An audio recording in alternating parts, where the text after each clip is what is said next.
पुराने जमाने की बात है। एक गांव में एक कुम्हार अपने परिवार के साथ रहता था। इस परिवार में उसकी पत्नी और उसकी बेटी सरिता थी। सरिता भगवान शिव की बड़ी भक्त थी और हर सोमवार को वह शिव जी का व्रत रखती थी। जैसे जैसे सरिता बड़ी होने लगी, उसके माता पिता को उसके विवाह की चिंता सताने लगी। एक दिन सरिता मिट्टी के बर्तन बनाने के लिए मिट्टी लाने गई। जब वह मिट्टी खोद रही थी तो वहां से एक सांप निकल आया और सरिता इसे देखकर बहुत डर गई। इतने में वह सांप अचानक इंसान का रूप धारण कर लिया और बोला, मैं तुम्हारा भाई था पिछले जन्म में और आज तुम्हें देखकर मुझे सब कुछ याद आ गया। अब मैं हमेशा तुम्हारे साथ रहूंगा और तुम्हारी रक्षा करूंगा। सरिता इस बात से बहुत प्रसन्न हुई और कुछ समय तक वहां उससे बातें करती रही। फिर वह घर वापस लौट आई। घर पहुंचकर उसने यह अनोखी घटना अपने माता पिता को सुनाई। यह सुनकर उन्होंने घबराहट में उसे जंगल में जाने से मना कर दिया, परंतु सरिता ने उनकी एक न सुनी और बोली, मेरा कोई भाई नहीं है। अब मुझे एक भाई मिला है, मैं उससे मिलने अवश्य जाऊंगी।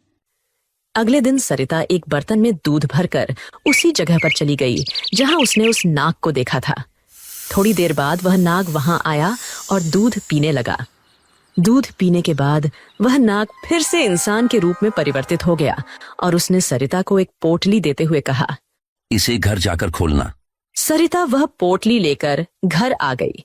जब सरिता की मां ने वह पोटली खोली तो उसमें से सोने के सिक्के निकले।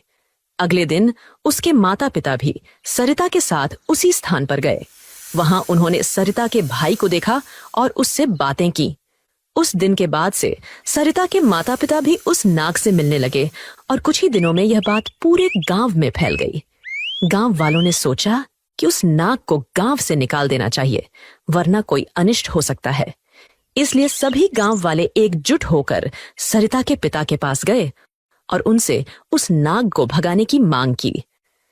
सरिता और उसके परिवार ने गांव वालों से बहुत विनती की कि वह नाग किसी को हानि नहीं पहुंचाएगा, लेकिन गांव वाले नहीं माने। तब सरिता के माता पिता ने नाग से अनुरोध किया कि वह यहां से चला जाए। ठीक है, मैं यहां से चला जाता हूं। भाई, अब हम कैसे मिल सकेंगे? मेरे यहां रहने से नहीं, पर मेरे जाने से इस गांव पर विपदा आएगी। अगर कभी ऐसा हो तो नाग पंचमी के दिन यहाँ इसी जगह पर एक कटोरे में दूध रखना और दिल से मेरा स्मरण करना, मैं आ जाऊंगा। यह कहकर वह वहां से चला गया। कुछ दिनों के बाद सावन का महीना आया। हर जगह बारिश हो रही थी, परंतु उस गांव में एक भी बूंद बारिश नहीं हुई और सूखा पड़ गया। गांव की फसलें सूखने लगीं और लोग भूखे मरने लगे। तब सरिता ने विपदा की बात सबको याद दिलाई। इस पर सभी गांव वालों को अपनी गलती का एहसास हुआ। नाग पंचमी के दिन पूरा गांव नाग देवता को मनाने के लिए उसी जगह पर एकत्र हुआ। सभी ने बर्तनों में दूध भरकर नाग का इंतजार करने लगे। नाग के स्वागत में पूरे गांव को सजाया गया था। कुछ देर बाद जब सरिता ने अपने भाई का स्मरण किया तो जंगल से नाग देवता प्रकट हुए। सरिता ने अपने भाई को दूध पिलाया और कुछ समय बाद इंसान के रूप में बदल गए। सभी गांव वालों ने उनसे माफी मांगी।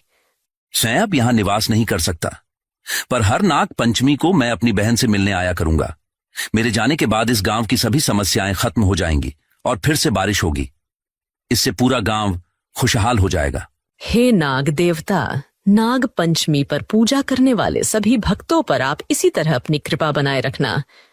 दोस्तों, आज नाग पंचमी का उत्सव है। आपको ये कहानी कैसी लगी कमेंट करके हमें जरूर बताएं।